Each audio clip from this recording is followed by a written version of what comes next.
नमस्ते, जय धन्वंतरी।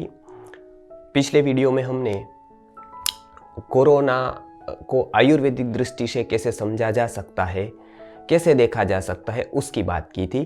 क्योंकि थोड़े थोड़े वर्षों के बाद, कुछ दशकों के बाद ऐसे रोग आते रहते हैं, वो नए नहीं होते हैं, उसके नाम नए होते हैं। वो महामारी का वर्णन कहीं ना कहीं वेद में या तो फिर आयुर्वेदीय ग्रंथों में मिल सकता है, उसके लक्षण मिल सकते हैं, उससे हम वो चिकित्सा कर सकते हैं या उसको समझ सकते हैं। ऐसा सालों से आ रहा है। तो ये एक पद्धति है कि उसके लक्षणों को देखकर वो रोग को निश्चित किया जाए।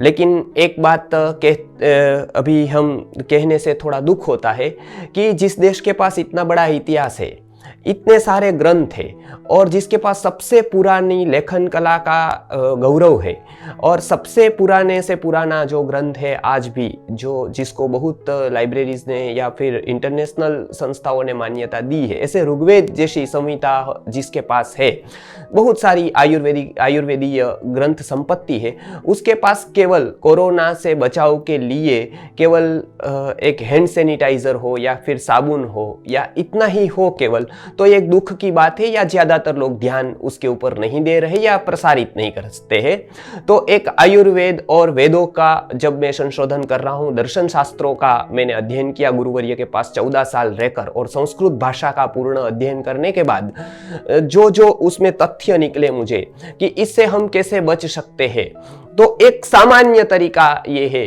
कि कहीं का भी व्यक्ति हो, कोई भी देश का, पूरे भूमंडल पर, तो उसका शरीर पंच महाभूत से बना होगा।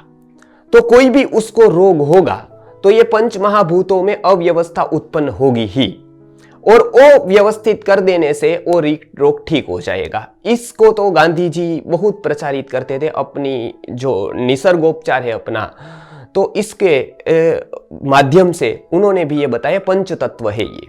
तो अभी हम घर पे रहकर या तो हम प्रिकॉशंस क्या क्या ले, क्या क्या ध्यान रखें, ये पंच तत्वों को समतुलन कैसे करें, उसके बारे में मैं थोड़े तथ्य के साथ, प्रमाणों के साथ मैं बताता हूं। तो पंच महाभूत ये है पृथ्वी, जल, तेज, वायु और आकाश। ये पंच महाभूत है और ये पंच महाभूतों से ही पूरा शरीर बना है, चाहे किसी भी देश के किसी भी मनुष्य का हो।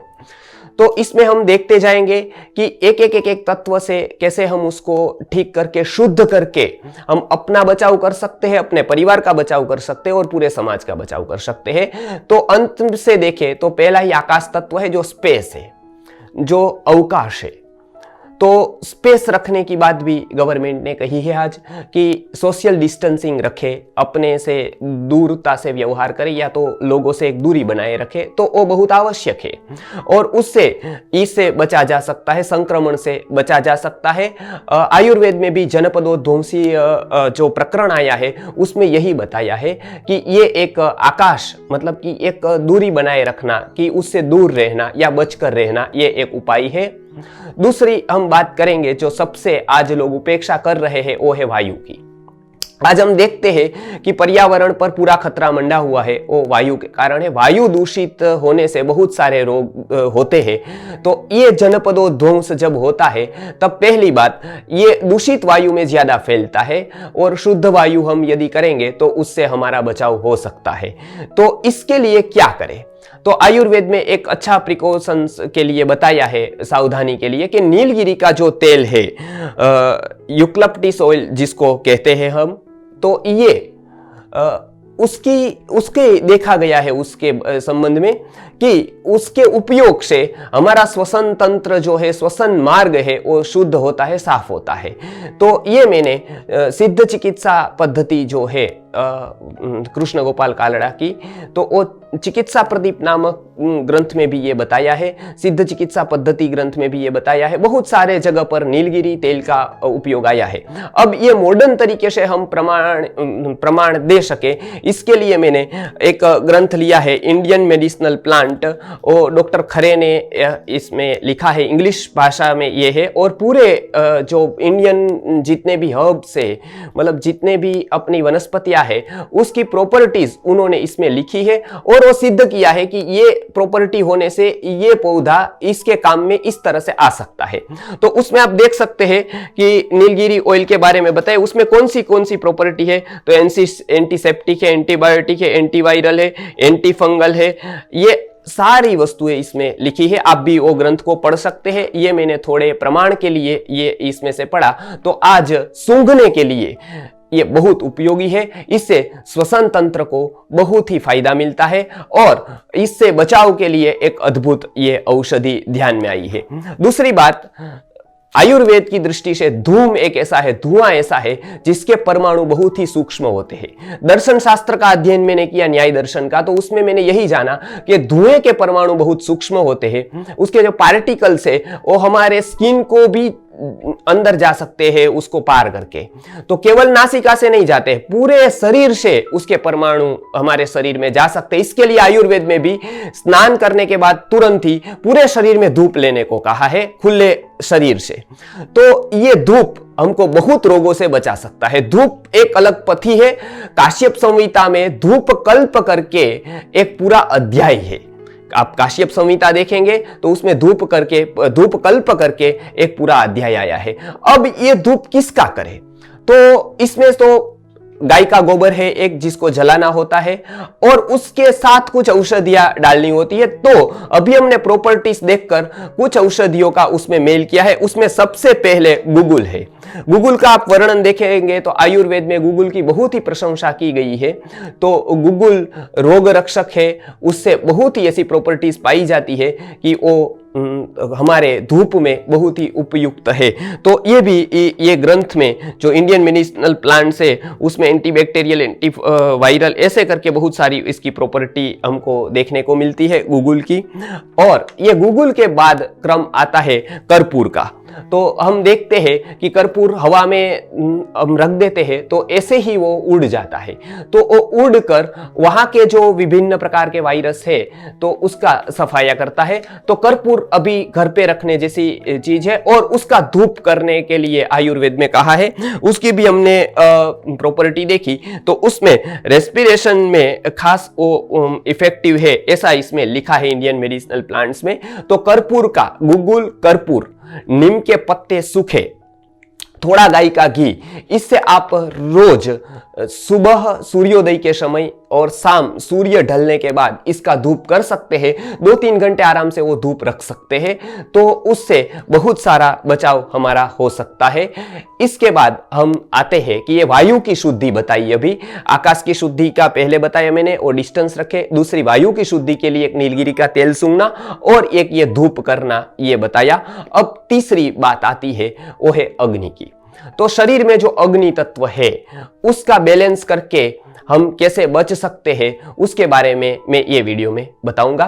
तो अभी सूर्य है वो एक शक्ति का स्रोत है, तो सूर्य का उपयोग करके हम कैसे बच सकते हैं उसका पूरा विज्ञान है। तो वेदों में जैसे कि हम ऋग्वेद को देखें तो पूरे 100 के ऊपर मंत्र केवल सूर्य के ऊपर है। सूर्य को आरोग्य का देवता माना गया है। इसके लिए हमारे आयुर्वेद में भी बताया है कि आरोग्यम भास्करात इच्छे धनम हिच्छे उथासनात्। तो आरोग्य के रक्षण के लिए, आरोग्य के कामना के लिए सूर्य को उपासना करनी चाहिए, सूर्य का उपयोग करना चाहिए।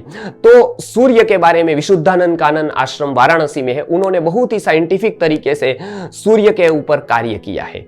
अब ये सूर्य का उपयोग हम घर बैठे कैसे कर सकते हैं? विदेशों में तो सौभाग्य नहीं है कि उसके यहां सूर्य हो, लेकिन हमारा बहुत सौभाग्य है कि यहां सूर्य जैसा महातेजस्वी एक औषध, एक अद्भुत औषध वाला जो है वो सहज प्राप्य है और हम उसका उपयोग नहीं कर सकते हैं। तो साइंटिफिक रीत से हम उसको बताते हैं कि इसमें जैसे चमड़ी के अंदर मेलेनिन का एक तत्व होता है जो सूर्य के प्रकाश को सीधा ही विटामिन डी में कन्वर्ट करता है। और आज का विज्ञान भी कहता है कि कोई भी वनस्पति में या कोई भी द्रव्य में इतना विटामिन डी नहीं है जितना सीधा सूर्य से हमको मिल सकता है। वेदों में देखें तो अथर्ववेद में अरिष्ठा नामक की किरणें हैं, वो हमको बहुत ही रोग प्रतिरोधक शक्ति, हमारे जो इम्यूनिटी पावर है वो बढ़ाने में बहुत ही उपयोगी है। और वो अरिष्ठा नाम की किरणें सूर्योदय से ठीक 45 मिनट बाद और सूर्यास्त से पहले 45 मिनट तक मतलब 45 मिनट सूर्यास्त के पहले और सूर्योदय के बाद ठीक 45 मिनट तक, ये 2 समय ऐसे हैं जो सूर्य में ये हरिष्ठा नाम की किरणें होती है, और वो आज हम देखें तो इंफ्रारेड या अल्ट्रावायोलेट सूक्ष्म किरणें जिसको कहते हैं, वो भी 2 प्रकार की होती है, स्थूल और सूक्ष्म। तो अंतर्गत जो सूक्ष्म किरणें होती है जो दिखाई नहीं देती है, वो इम्यूनिटी को बढ़ाती है और अनेक रोगों से हमको बचाती है। तो रोज सूर्य स्नान करने का भी विधान है। तो सूर्य का हम उपयोग इस तरह से कर सकते हैं। सूर्योदय के ठीक बाद अरिष्ठा नाम की किरणें, अथर्ववेद में बताया, तो सूर्योदय के बाद 45 मिनट और सूर्यास्त के ठीक पौना घंटा पहले ही सूर्य स्नान माने सूर्य का स्नेवन हम कर सकते हैं। तो इतने 3 के बारे में अभी मैंने बताया।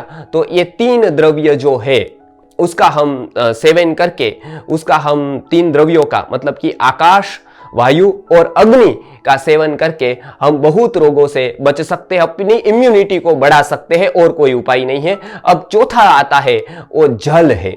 अब जल का कैसे उपयोग करें, तो आयुर्वेद में सीधा बताया है कि कच्चा जो जल है वो बहुत ही भारी है। इसके लिए कम से कम कोई भी प्रकार के इन्फेक्शन फैले या महामारी फैले या कोई भी प्रकार के आपको कोई दूषितता नजर में आए या कोई भी शंका हो कोई रोग की, तो पहले ये काम करना है, आरोग्याम्बू पीना शुरू करना है। क्योंकि ज्यादातर जो रोग होते हैं वो जल संबंधित है और जल से वो बढ़ता है, और हमारी रोग प्रतिरोधक शक्ति बढ़ाने के लिए उबाल कर ठंडा किया हुआ पानी पीना है। तो उसमें से 3, जैसे कि वायु का प्रकोप हो गया तो आधा जलाया हुआ, अच्छा पित्त का प्रकोप है तो 1 भाग को जला कर 75% पानी को रखकर वो पीना है। अच्छा कफ का प्रकोप जिस समय है तब 3 भाग जलाकर 1 भाग जब पानी बचता है, 75 जब जल जाता है और 25% जब बचता है, वो पानी आरोग्य के लिए उत्तम और कफ के रोगों के लिए वो बहुत ही अच्छी औषधि है। उसमें बहुत ही वो लघु है और वो कफ नहीं करता है क्योंकि पृथ्वी के सारे दूषित अणु उसमें जल जाते हैं। तो आज का विज्ञान भी उसको समर्थन देता है। जैन धर्म में भी उबाल कर पानी पीने का बताया है, क्योंकि बार बार जो उसमें बहुत सारे बैक्टीरिया उत्पन्न होते हैं वो एक बार उबाल लेने से वो 8 घंटे तक नहीं होते। उसकी अलग अलग ऋतु में अलग अलग घंटे हैं, लेकिन जनरली 7-8 घंटे तक उसमें कोई भी प्रकार के बैक्टीरिया नहीं उत्पन्न होते। तो ठीक तरह से पानी उबाल कर उसको पीने के लिए बताया है। तो ये हम रोज उबाल कर पानी पीने का अभ्यास करेंगे प्रतिदिन, और तो क्या होगा कि हम जल तत्व की शुद्धि कर सकते हैं। अब अंतिम में हम देखते हैं कि पृथ्वी तत्व की शुद्धि कैसे करेंगे।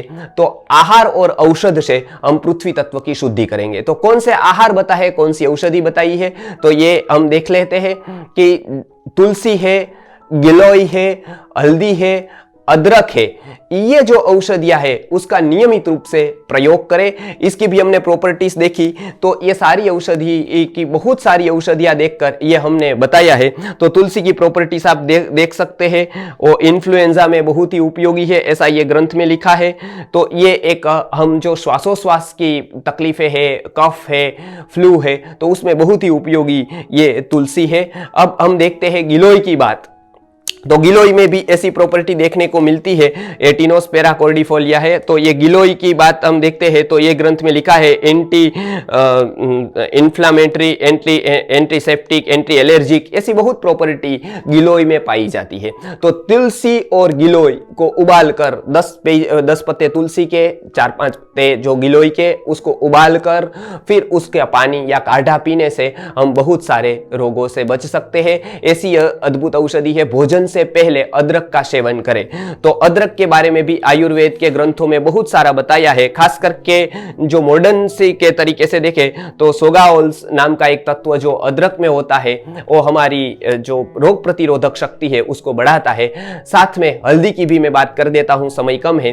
तो हल्दी में भी हमको एक तो पता है कर्क्यूमिन है और सारी बहुत ऐसी प्रॉपर्टीज देखने को मिलती है जो एंटी इंफ्लेमेटरी मतलब कि सूजन में काम आती है, इसके लिए हम लगाते हैं। एंटीवायरल एंटीबैक्टीरियल भी प्रॉपर्टी वहां पाई जाती है, तो हल्दी भी उत्तम है। उसको दूध के साथ आप हल्दी का सेवन रोज कर सकते हैं, सब्जी वगैरह में डालकर हल्दी ले सकते हैं, हल्दी ऐसे उपयोग में सीधे भोजन में ले सकते हैं। तो सूंठ का भी प्रयोग, ये लोग अदरक या हल्दी नहीं खाते हैं कंद के हिसाब से, तो वो सूंठ का भी प्रयोग कर सकते हैं। विश्व भेषज उसका नाम है, और वो भी बहुत सारे ग्रंथों में इसकी बात बताई गई है। तो ये 5 तत्व का उपयोग करके हम आकाश, वायु, अग्नि, जल और पृथ्वी, ये 5 तत्वों का उपयोग करके हम बहुत सारे रोगों से बच सकते हैं। तो ये आयुर्वेद के ग्रंथों का सहारा लेकर, ये विज्ञान का सहारा लेकर, हम जो हमारा प्राचीन विज्ञान है इसका सहारा लेकर हम बच सकते हैं। इसके लिए चरक मुनि ने बताया है कि दुखम समग्रम आयातम अविज्ञाने च द्वयाश्रयम